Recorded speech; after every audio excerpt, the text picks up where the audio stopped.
different levels of social work jobs require different amounts of training. To call yourself a social worker in the state of Texas, you have to have a social work license. So you would need your undergraduate degree in social work, like a Bachelor of Social Work, to get licensed at that level, or you need a master's degree in social work, which is what I have, to be licensed at the master's level.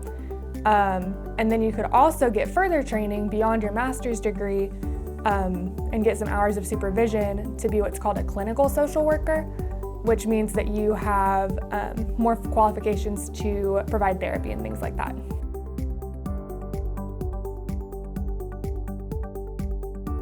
It varies a lot. So social work encompasses a lot of different jobs. So let's see, we've got kind of like the foster care system, we've got mental health. Social workers actually work in hospitals, but in my role right now, and in previous roles that I've had, a typical day, I spend some time face-to-face with clients, some time working on notes, documentation. We have to write down everything so that we can keep a log of like how things are going with different clients. And sometime in meetings, staffing things with supervisors and coworkers to make sure that everything is getting handled the way it should.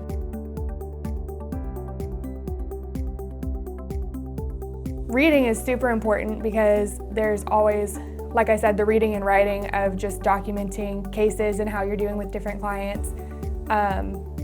And so that's a really big skill, just being able to write clearly and read quickly.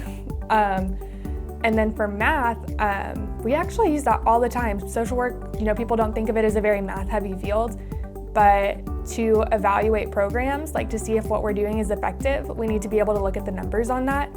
And then also, programs and things that we want to do cost money. So we have to think about, okay, if we're going to implement this service, how much is that going to cost? And then where is that money going to come from? Like, how can we fundraise? How does that break down? And then also, how effective is it over time? Is this having a big enough impact that it's worth the cost? And we have to analyze and justify that.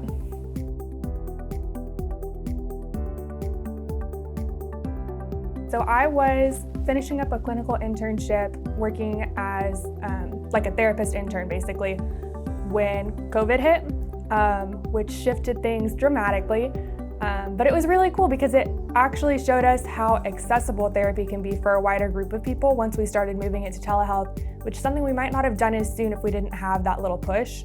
But I see a lot of changes coming, and really just the technology that we have access to all the time, like Google Sheets and things like that, make the job so much easier. I can't imagine how hard it would have been, back when people had to do all their notes by hand.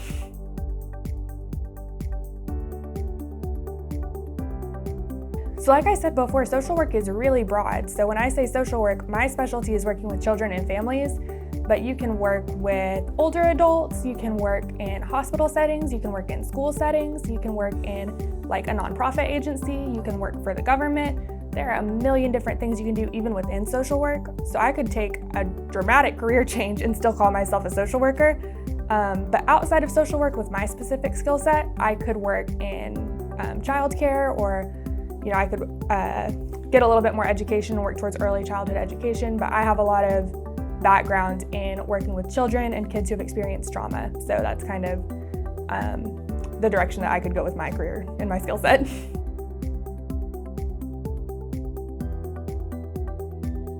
Yes, so a lot of it really is self-accountability, but you're not gonna get anywhere without other people. Because if I'm trying to find resources for somebody, I'm communicating with people that don't even work for the same place as me. I'm calling different places, communicating with those people. I'm always talking with my team. In every social work job that I've had, and I've had a few different roles, teamwork is a huge part of it, being able to work together effectively to problem solve. So we are always working together.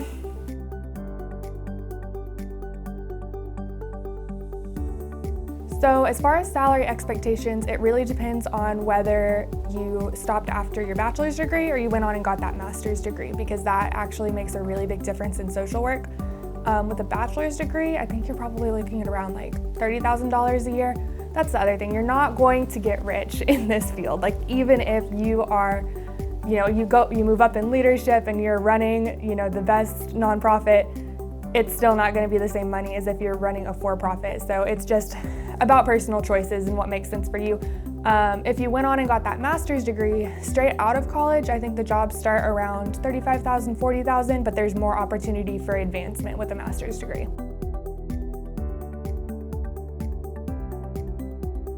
I've just always had an interest in helping people, and specifically, I always knew that I wanted to work with kids.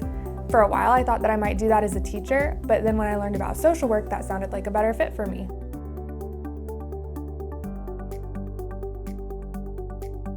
So I think the experiences would really just vary based on what kind of social work you want to get into. So if you know that you really have a heart for, working with animals, you might want to volunteer with your local animal shelter if that's the direction that you want to go in social work. Or if you know you want to work with children and families, babysitting is a great job to have, or volunteering, with tutoring or leading groups of kids. If you want to work with older adults, maybe volunteering at a nursing home or working part-time there. But really just kind of thinking about what kind of social work you want to do and then getting experience hands-on with that population.